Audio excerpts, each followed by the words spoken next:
Pinagpala at maulan na umaga sa iyo. God bless you. God bless you. You may be seated. Thank you. Amen. Sino ang masaya na narito ngayong umaga? Salamat sa Panginoon na kahit na umuulan, narito tayo sa simbahan upang ating sambahin ang Panginoong Jesus, purihin ang Panginoon, ang ating Ama na nasa langit, at ang ating pasasalamat sa kabutihan ng Banal na Espiritu sa ating pong buhay. Salamat po ngayong umaga, salamat sa pagdating, salamat, pagpalain tayo ng Panginoon ng Kanya pong salita. Sa nakalipas na 3 linggo, pinag-usapan po natin itong pagpapala ng Diyos. That we as God's people, we must dwell in God's favor, in God's grace. Doon tayo manatili, doon tayo tumingin. Magkaroon tayo tinatawag na mindset, perspective, right mindset, to dwell in the goodness of God. Even though may problema, may pagsubok, but we have God. Amen? Meron tayong Diyos na nagmamahal, Diyos na nagmamalasakit, Diyos na hindi nagpapabaya po sa atin.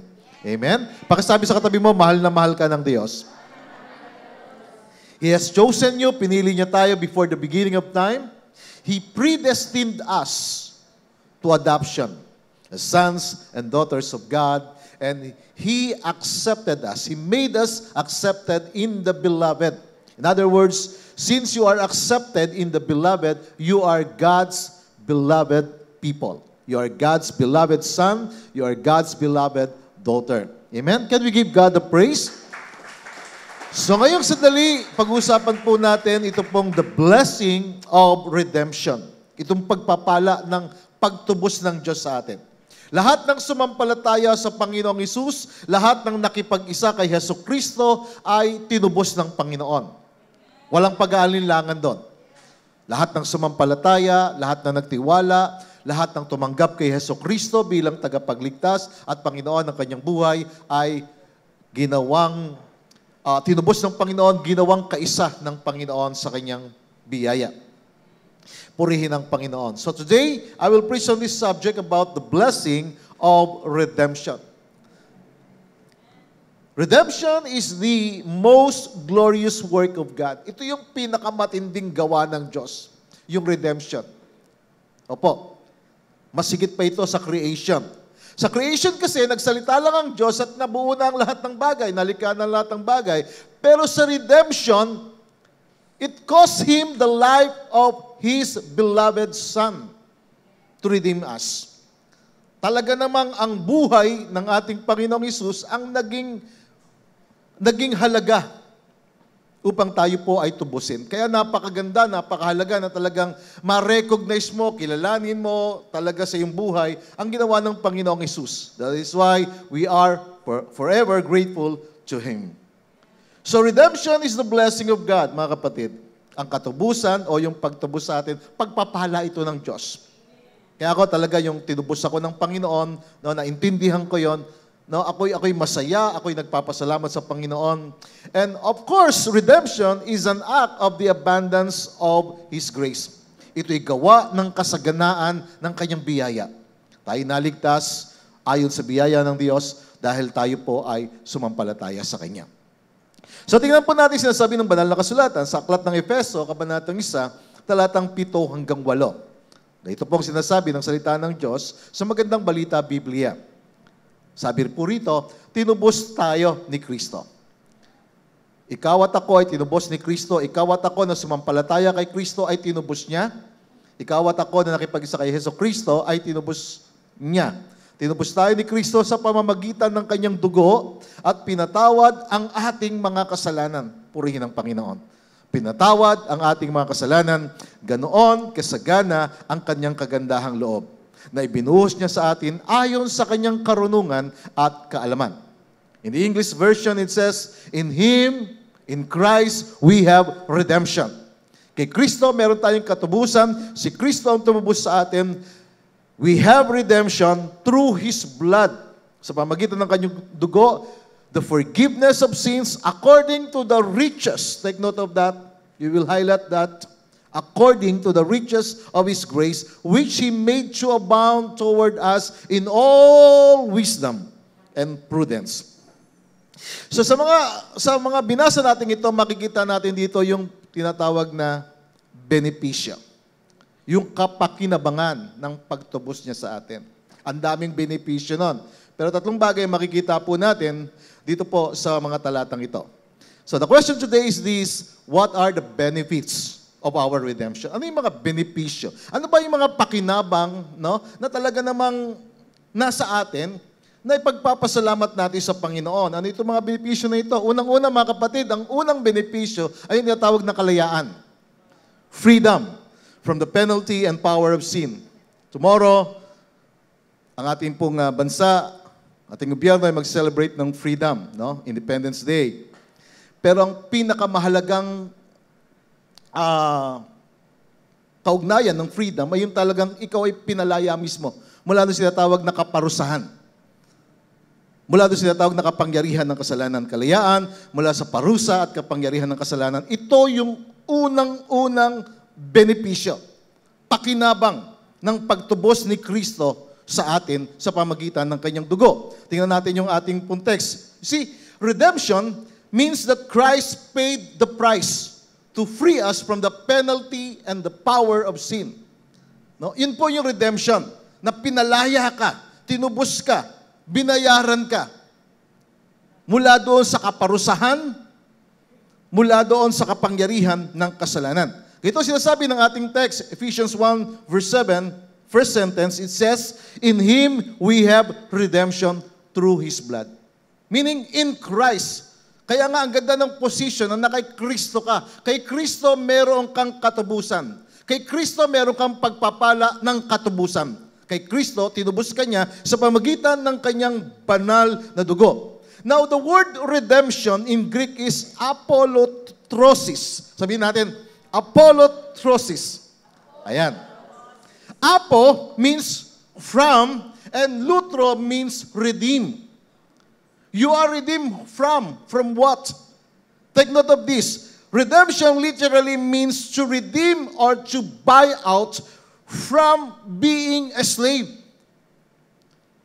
So, yun ang ibig sabihin ng redemption in Greek na talagang ikaw ay tinubos, ikaw ay binayaran mula sa iyong pagkakaalipin. Alam niyo po, hindi alam ito ng lahat ng mga tao, pero sa totoo lang, tayo po na sumampalataya, tinubos ka mula sa pagkakaalipin. Ibig sabihin, ni-repurchased ka, binayaran ka, ikaw na nawala. Of course, from the beginning of time, we were chosen. You are chosen before the beginning of time. You were predestined for adoption. You were made He made us accepted in the beloved. Kaya lang merong tinatawag na fall of man, no? Pagkakasala.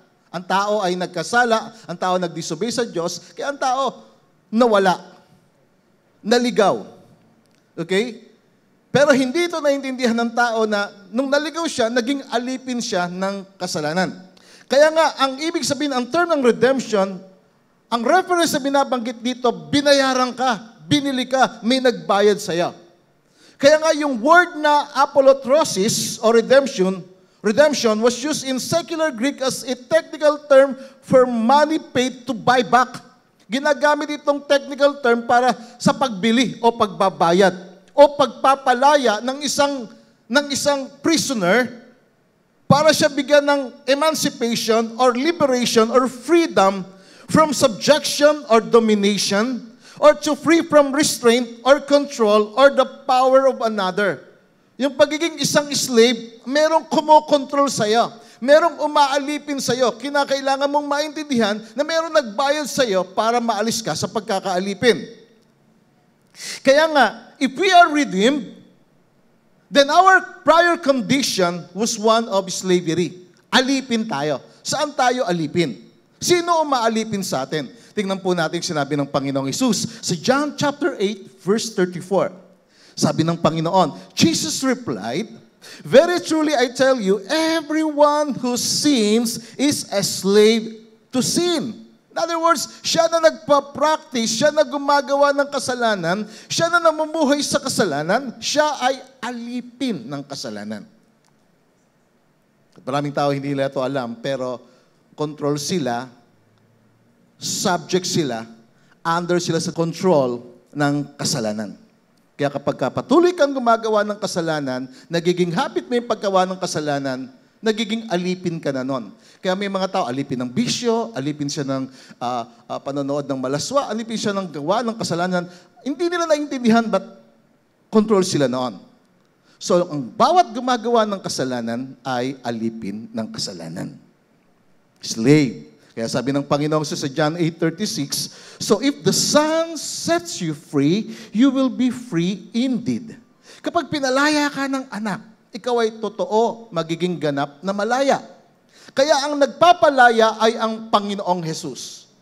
At ang kalayaan natin ay sa pamagitan ng kanyang pagbabayad, binayaran ka ng kanyang banal na dugo. Amen? Can we give Him the praise? Siya ay nagbigay ng kalayaan. Nagbibigay ng kalayaan mula doon sa penalty, mula doon sa kaparusahan, mula doon sa kapangyarihan ng kasalanan. Nung wala pa ako sa Panginoong Hesus, talagang ako ay ilipin ng kasalanan. Kontrolado ako ng kasalanan. Namumuhay ako sa kasalanan. Nasa ilalim ako ng kapangyarihan ng kasalanan. Pero nung nakilala ko ang Panginoong Hesus, in other words, nung ako'y sumampalataya sa Panginoong Hesus, nung tinanggap ko siya, pinalaya niya ako sa kasalanan. Totoo itong sinasabi niya. Ang sinumang palayain ng anak ay ganap ngang malaya. Amen? So itong konsepto na ito ng redemption, ito yung pagbabayad. May nagbayad sa'yo. May nag-ransom sa'yo. Bakit? Kasi hinostage ka ng kasalanan. Hinostage ka ng kaaway. Nasa pagkakaalipin ka ng kaaway. May mga tao, ligaw sila, alipin sila ng kasalanan, hindi nila naiintindihan until the time na ang Panginoong Hesus ay mahayag or mag-manifest sa kanilang buhay. You see, Jesus paid the price for our release from sin and its punishment. Sinabi ng Matthew chapter 20, verse 28, ang ganito, the Son of Man did not come to be served. Ang anak ng tao hindi na parito para maglingkod, but to give His life as a ransom for many. Ibigay ang kanyang buhay bilang kabayaran sa lahat. Sa lahat. Paying the price to set them free from the penalty of sin. So itong ginawa ng Panginoong Hesus, matindi ito. Talagang nagbigay siya ng kanyang buhay, nagbayad siya ng kanyang dugo sa Ama. Hindi niya binayaran ng dyablo, ha? Take note of this. Ang binayaran niya ng kanyang dugo ay ang Ama, ang Diyos Ama. Na binayaran niya ng kanyang dugo para doon sa kanyang mga tinubos, doon sa kanyang mga binayaran. At sila yung mga sumampalataya. Sila yung mga nakipag-isa sa Panginoong Hesukristo. You see, we were slaves to sin, condemned to eternal separation from God, but Jesus, the beloved Son of God, paid the price to redeem us. Yung minamahal na anak ng Diyos, siya nagbayad ng halaga upang ikaw ay matubos. Upang ikaw ay magkaroon ng kalayaan, resulting in our freedom from slavery to sin and our rescue from the eternal consequences of that sin. Kaya ang ganda nito, mga kapatid, na talagang maging maliwanag sa iyo that you must dwell on this lesson, on this teaching that you are redeemed, na ikaw ay pinalaya, ikaw ay pinatawad. So Ephesians chapter 1 verse 7, it says in the Amplified Bible, in Him we have redemption. Sa Kanya meron tayong redemption, katubusan, that is our deliverance. Sabihin natin, deliverance, salvation. Yun yung ating kalayaan at kaligtasan. Yung pagtubos ni Kristo. Si Kristo yung nagligtas sa'yo. Si Kristo yung nagbayad sa'yo. Wala nang iba. Kaya na-highlight natin siya, pinapakilala natin siya. Kaya nga, kung ikaw ay nagtiwala kay Hesukristo, na kanyang binayaran ng iyong mga kasalanan, nais ng Diyos, na maintindihan mo, na malaman mo, na i-enjoy mo ito, na ikaw ay pinalaya. Na hindi ka na dapat mamuhay doon sa pagkakaalipin ng kasalanan. You see, redemption is a term that describes the release effected by payment of ransom. This means the required price was paid and therefore no debt remains. Wala ka ng utang. Pakisabi sa katabi mo, wala kang utang. Wala ka ng utang sa Diyos. Hindi galit ang Diyos sa iyo. Okay? Hindi galit ang Diyos sa tao. Ibig sabihin, dahil sa ginawa ni Kristo, ito yung demarcation line po natin. Ito yung katubusan na wala kang aalalahanin. Magtiwala ka lamang sa Kanya kasi may nagbayad sa iyo. Kaya nga kung ang Diyos nagpapahalaga sa iyo, dapat maliwanag sa iyo na pagpahalaga mo ang sarili mo. Amen? Amen po ba? Amen. Na ikaw ay pinalaya. That is the first benefit. Freedom from the penalty and the power of sin. Of course, pangalawa na benepisyo ay yung tinatawag na forgiveness. Sabihin natin, forgiveness, yung kapatawaran. Ang kapatawaran mo ay na kay Kristo. Sa pamagitan ni Kristo, ikaw ay pinatawad sa lahat ng iyong mga kasalanan. Redemption through Christ's blood means that all of our trespasses and of course, our sins are forgiven. Lahat ng ating mga kasalanan ay pinatawad. Your past, your present, even your future. You are forgiven. But it doesn't mean na hindi ka lalapit sa Kanya. Kapag may mga times na nawawala ka, you must come to Jesus para hindi ka matali. Kasi forgiveness means losing or letting someone go from what binds him. Kapag ikaw ay pinatawad, ibig sabihin ikaw ay inalis, kinalag yung pagkakatali mo doon sa tumatali sa iyo o doon sa kasalanan na kumokontrol sa iyong buhay. You see, God wants us to know that our specific, shameful, embarrassment o yung mga bagay sa buhay natin, yung mga memories natin na nagko-condemn sa atin, you see, may mga ala-ala na nakalipas, no? Na nagko-condemn sa iyong kaisipan na sinasabi na hindi ka pa pinatawad, na lahat ng kasalanan mo, nariyan pa rin yan. Yun ay kasinungalingan ng kaaway. Amen? Maliwanag that in Him, in Christ, we have redemption through His blood, the forgiveness of sins. Merong kapatawaran. Sabi ng ating text, Ephesians 1, verse 7 to 8, in Him, we have redemption through His blood. Sa pamagitan ng Kanyang dugo, tinubos Kanya, the forgiveness of sins, pinatawad ang ating mga kasalanan. Now, ito yung kalagayan po natin kay Kristo. Tinubos Kanya, pinatawad Kanya. Sabi ng Colossians chapter 1, take note of this. Basahin natin yung verse 13 ng malakas. Ready? Go! He has rescued us from the dominion of darkness and brought us into the kingdom of the Son He loves. Amen. Can we give Him the praise? He has rescued us. Iniligtas niya tayo. Inalis niya tayo sa kapangyarihan ng kadiliman. Inalis kayo sa kapangyarihan ng kasalanan. Ang kasalanan walang kapangyarihan sa iyo. Ang kaaway walang kapangyarihan sa iyo. But don't give him a foothold in your life. Kasi yung foothold niya, yung marami niyang paa, yung marami niyang kamay, ay magiging stronghold sa iyong buhay. So don't give him an opportunity sa iyong buhay. Why? Because ikaw ay niligtas na. Ikaw ay pinatawad na. Ikaw ay inilipat mula sa kapangyarihan ng kadiliman tungo sa kaharian ng kanyang minamahal na anak. So spiritually speaking, we are in the kingdom of the Son He loves. Nasa paghahari tayo ng Panginoong Jesucristo. Nasa paghahari tayo ng pagmamahal ng Diyos.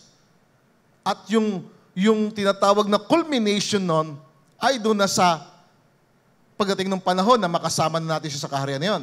Pero pwede nating i-practice yun, ipamuhay natin that you are living under the love of God, under the provision of His goodness. Focus on that. Focus tayo doon. Focus tayo doon sa positive side ng buhay natin.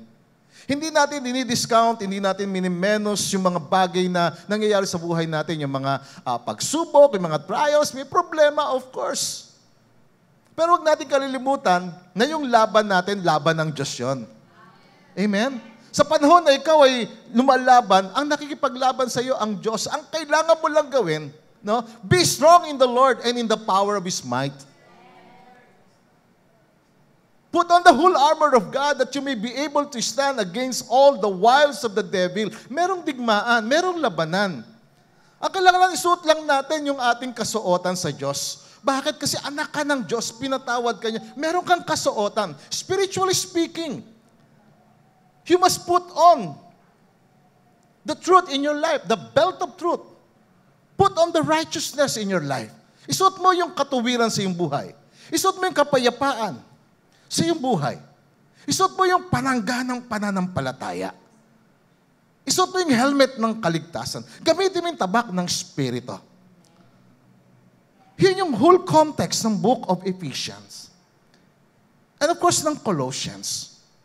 Kasi inilipat ka, inalis ka, mula doon sa kapangyarihan ng kadiliman. Walang kapangyarihan sa iyo ang kadiliman. Walang kapangyarihan sa iyo ang dyablo.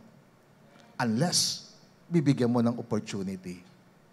That is why the Bible is telling us, don't give the devil a foothold. Huwag mo siyang bibigyan ng pagkakataon sa iyong buhay.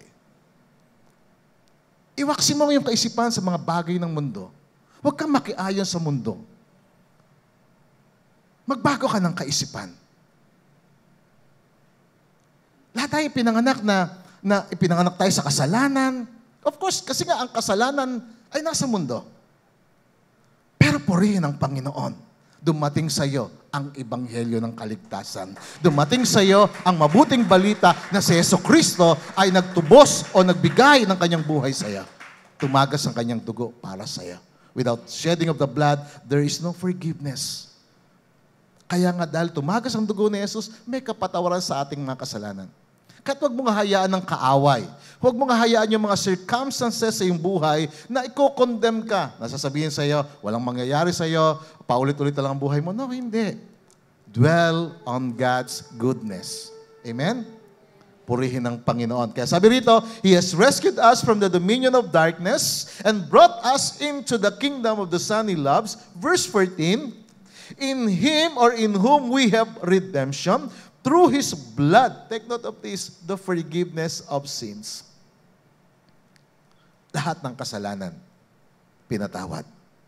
Sa pamagitan ng kanyang anak, tinubos ka, binayaran ka ng kanyang banal na dugo. Itong sinasabi ng unang Pedro, kabanatang 1, talatang 18. Sabi rito, alam ninyo kung anong ipinantubos sa inyo. Sa walang kabuluhang pamumuhay na inyong minana sa inyong mga magulang. Itong pag sinabing mga magulang, ito yung ancestors natin, yung mga ninuno natin.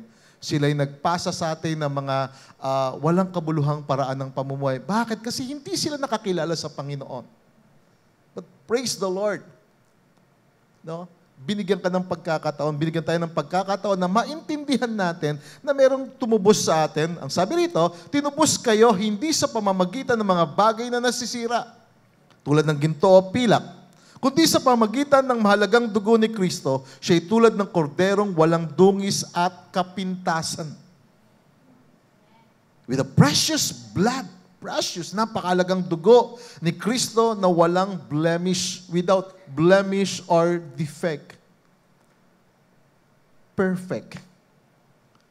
Kaya siya yung kaligtasan natin, siya yung tumubos sa atin, siya yung nagbayad para sa iyo. Take note of verse 20. Itinalaga siya ng Diyos bago pa nilikha ang daigdig. Itinalaga na siya para sa redemption. Because God, the Father, knows everything. The day will come, isang araw yon na yung tao magkakasala. And God gave that provision. The sacrifice of His beloved Son. Kamatayan sa krus, pagtagas ng kanyang dugo. At ito ay alang-alang sa inyo. Amen? Alang-alang sa iyo. Can we give Him the praise? For your sake, for my sake, for our sake, para sa atin, para sa bawat isa. Pinili siya, itinalaga siya, na siya ang tutubos sa atin. So ito yung benepisyo. These are the benefits. These are the benefits. Freedom from the penalty and the power of sin, forgiveness, and last is the favor of God. Favor of God in your life. Favor means the grace of God, the loving kindness of God, the goodness of God. Ito yung kabutihan, kagandang loob ng Diyos sa ating buhay. Favor is an act of God's kindness and approval for us because of our redemption in Christ. So all the promises of God, they are yes and amen through Jesus Christ. Yun yung favor ng Diyos. Take note of this, mga kapatid. In Him, in Christ, we are favored. In Christ, we are approved. In Christ, we have the kindness of God. You see, redemption through Christ's blood is according to the riches of God's grace. Sabihin natin, according.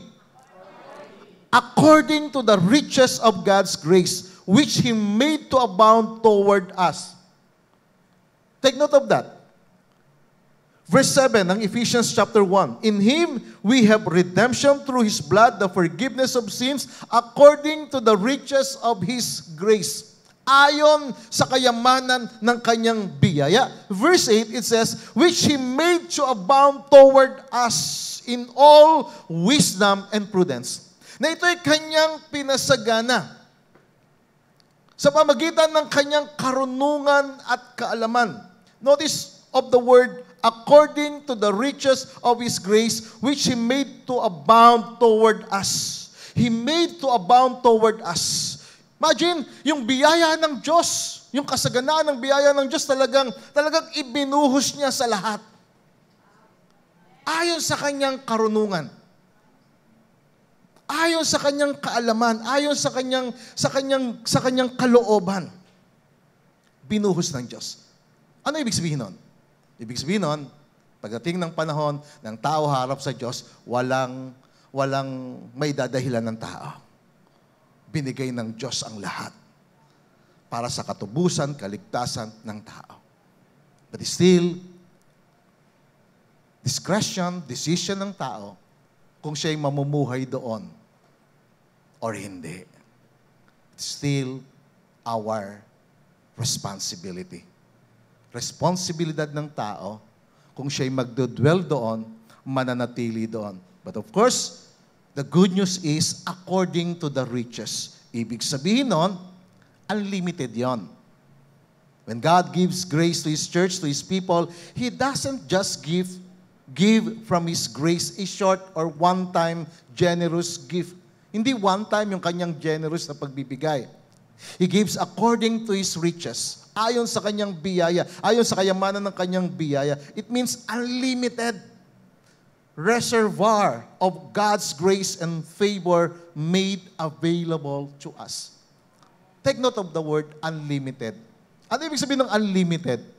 Walang katapusan, never ending. Yung biyaya ng Diyos sa iyo, yung favor ng Diyos sa iyo. Kay Kristo, ikaw ay favored. Unlimited yon. Unlimited yon, mga kapatid. Na ikaw ay nasa ilalim ng pagpapala ng Diyos, no? Wala ka sa sumpa. Wala ka sa kapangyarihan ng kadiliman. Wala ka dapat sa kapangyarihan ng kalungkutan. Walang lugar dapat sa iyo yung nalulungkot ka, nalulumbay ka, na masyado ka namumroblema sa mga bagay na nangyayari sa iyo. Hindi ka dinisenyo. It is not your design for you to dwell in that situation. Are you with me? Hindi ka dinisay ng Diyos na maging pangit. Diba? Hindi ka dinisay ng Diyos na parang bigat na bigat ka sa buhay. Take note of this. According to His grace, He made to abound to us. Sa iyo, sa atin, pinasagana niya. Masagana ang biyaya ng Diyos sa atin. Kaya nga, when sin abounds, grace, the favor of God, abounds more. masagana. But it doesn't mean na mamumuhay ka sa kasalanan para lalong sumagana. Hindi. Kundi patuloy kang mag-dwell, manatili ka doon sa ilalim ng kanyang pagpapala. We are in Christ, under His blessing, under His provision. Take note of this. Galatians chapter 3, verse 13. Ano sabi ng Bible? Ano sabi ng good news? Christ has redeemed us from the curse of the law, having become a curse for us, for it is written, cursed is everyone who hangs on a tree. Ano sinasabi diyan? Tinubos tayo ni Kristo mula sa sumpa ng kautusan. Ang kautusan kasi, may nakasulat na sumpa doon na kapag ikaw ay sumuway, kapag nahulog ka sa kasalanan, kumbaga pagka sinuway mo yon, merong kalakip na sumpa yon. Pero tinubos tayo doon, mula doon sa sumpa na yon. Nung si Kristo ay ipinako sa krus, yung lahat ng kautusan, ipinako yun sa krus. For what reason? 14. That the blessing of Abraham might come upon the Gentiles in Christ Jesus. The blessing. No? The blessing of Abraham might come upon the Gentiles in Christ Jesus. Gentiles ang tinutukoy dito. Yung Galatian believers, yung Ephesian believers, yung Colossian believers, they were Gentiles. Katulad natin, pag sinabing Gentiles, hindi Hudyo, hindi kasama sa covenant, pero isinama sa covenant dahil kay Kristo. Dahil kay Kristo. Kaya take note of the word in verse 13, Christ has redeemed us. Ang Greek word ng redeem ay exagorazo. Ano ibig sabihin nun? No, doon galing yung word na agora.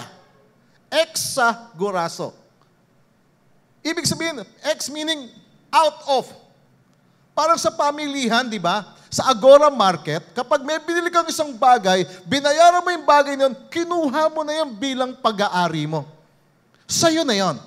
At yung pag-aari mo na yon, nakasalalay sa'yo yung pagpapala. Kaya nga, sinabi rito, that the blessing of Abraham. Si Abraham sa kanyang buhay, sa kanyang pamumuhay, naranasan niya ang lahat ng pagpapala ng Diyos. Lahat ng kabutihan ng Diyos. Bakit?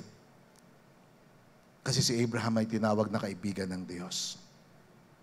Si Abraham ay sumampalataya sa Diyos. Dahil doon, naging kaibigan siya ng Diyos. Ang lahat ng sumasampalataya sa Diyos, nagiging kaibigan ng Diyos. Pinagpapala ng Diyos. Nasa ilalim ng pagpapala ng Panginoon. Ikaw yon. Tayo yon.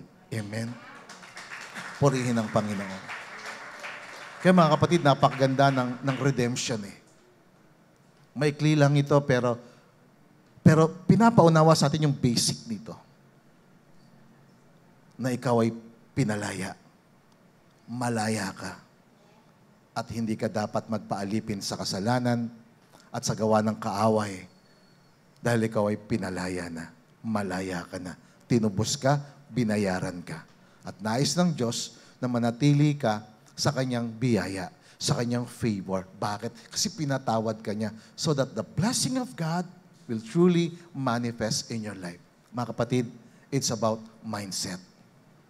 Si David, pinagpala ng Diyos sa kanyang henerasyon. Bakit? Kasi ang mindset niya nakatuon sa Diyos. Nakatuon sa kabutihan ng Diyos. Kaya kahit anong nangyaring pagsubok sa kanya, tumitingin siya sa Diyos, bumabalik siya. Kaya pagka minsan nawawalan ka ng pag-asa, nalulumbay ka, nalulungkot ka, balik ka lang sa Diyos. Kasi nasa Kanya yung kadubusan mo. Na kay Kristo, yung kapatawaran ng iyong kasalanan. Na kay Kristo, lahat ng pagpapala mo, lahat ng biyaya mo. Na kay Kristo ang kalakasan mo. Na kay Kristo ang kagalingan mo. Na kay Kristo ang kasaganaan ng iyong buhay. It's all about in Christ. Christ has redeemed us. Past tense. That the blessing of Abraham might come upon the Gentiles in Christ Jesus. Take note of this, in Christ Jesus. Kaya pakitapik ang katabi mo, sabi mo sa kanya, huwag kang mawawala kay Kristo. Huwag kang aalis kay Kristo. Amen? Manatili ka kay Kristo. Sapagkat ang pamumunga, ang pagpapala, ang biyaya na kay Kristo. Amen? Na kay Kristo. Purihin ang Panginoon. Kaya sabi ng Psalm 107 verse 1, "Oh, give thanks to the Lord." Magpasalamat tayo sa Panginoon. For He is good. For His mercy endures forever. Pasalamat ka sa Panginoon. Kaya nga ako, lagi pag nag-pray, laging ang bungad ko, salamat Panginoon. Salamat sa kabutihan mo. Dwell on God's goodness. Kasi the more you dwell in His goodness, in His favor, in His grace, the more you will receive, the more yung provision makikita sa buhay mo. Merong provision siya lagi. Pasalamatan mo siya, give thanks to the Lord, for He is good. For His mercy endures forever. And it says in verse 2, let the redeemed of the Lord say so. Sabihin gayon ng mga tinubos ng Panginoon. Since ikaw tinubos ka, binayaran ka, lagi ka magpasalamat sa Panginoon. Mabuti o masama, magpasalamat ka sa Panginoon. Kasi God causes all things to work together for the good of those who love God. Amen? Can we give Him the praise? Lahat ng bagay. Lahat ng bagay. Kaya huwag ka masyado magpo-focus doon sa negative side ng buhay. Huwag ka magpo-focus doon sa nangyayaring masama sa'yo. Huwag ka mag-focus doon sa nawalan ka, di ba? Tapos malungkot ka na buong maghapon, iiyak ka na ng iiyak. No? Mag-focus ka doon sa Diyos kasi lahat ng bagay na nawala sa'yo, ibabalik ng Panginoon. Amen? Kahit ang mahal natin sa buhay na napunta na sa Panginoon, isang araw, magkakaroon ng great reunion sa Kanya. Amen?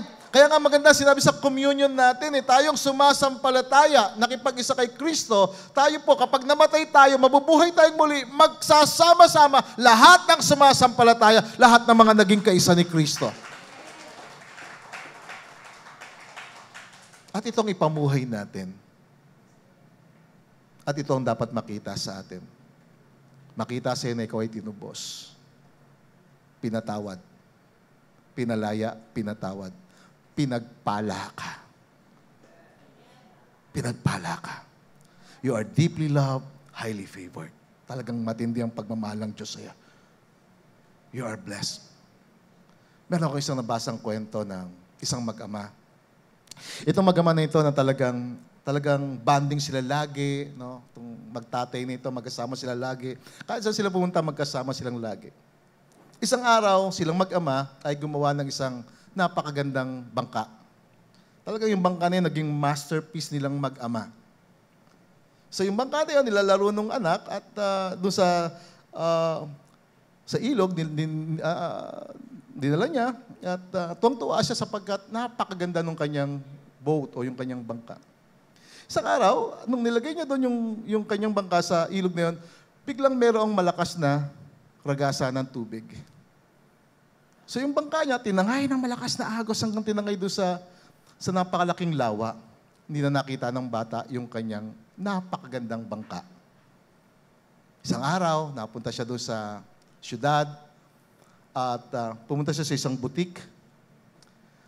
Nakita niya yung bangka niya naka-display doon sa boutique shop. Sabi niya, bangka ko yun ah. Gawa namin yun ng tatay ko.